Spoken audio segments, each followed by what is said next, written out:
한일 정상회담을 앞두고 정부의 강제동원 해법안을 철회하라는 내용이 담긴 결의안이 채택되면서 여야가 대립하고 있습니다. 어제 야당이 외통위에서 단독으로 처리한 건데 국민의힘은 무효를 주장했습니다. 반면 민주당은 일본과 관계를 개선하기 위해 독도까지 내줄 거냐고 지적했습니다. 국회 취재기자 연결합니다. 권남기 기자. 네, 국회입니다. 네, 먼저 여야 입장부터 전해주시죠.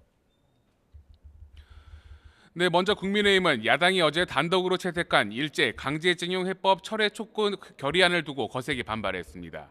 민주당이 일방적으로 상임위를 열고 불법적으로 운영한 데 이어 전혀 받아들일 수 없는 결의안까지 채택했다며 회의는 무효라고 주장했는데 관련 발언 잠시 들어보시죠. 일방적으로 한 회의는 무효라는 점을 분명히 밝혀둡니다. 국민 모두를 만족시킬 수 있는 방안이 아니라는 점은 알고 있지만은 이제는 동북아시아의 미래와 한일 관계의 미래를 위해서 이 현상을 과감히 타파해야 하고.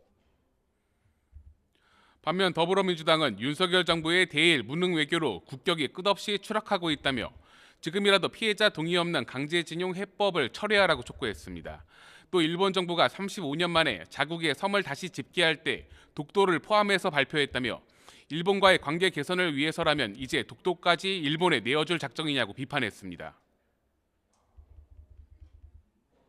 일본 외무상은 아예 강제동원은 없었다고 공식 부인했습니다. 미래지향적 한일 관계에 운운하던 윤석열 대통령의 뒤통수를 친 것입니다. 피해자인 대한민국은 국가적 손해와 굴욕감까지 따르는 상황입니다.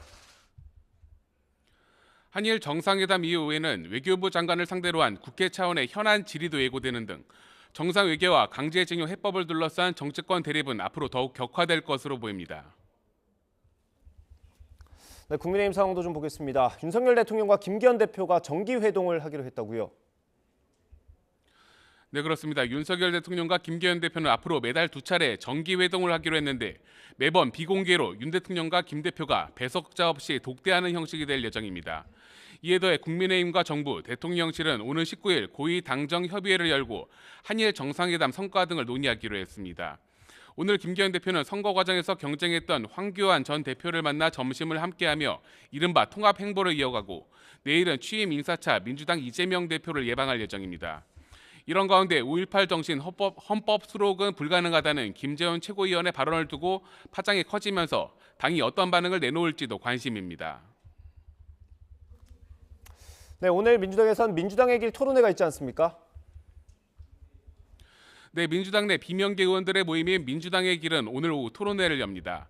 토론회 주제는 윤석열 정부 1년 평가지만 이재명 대표의 거취 등 관련 논의 역시 이뤄질 것으로 보이면서 어떤 결론이 나올지 주목됩니다.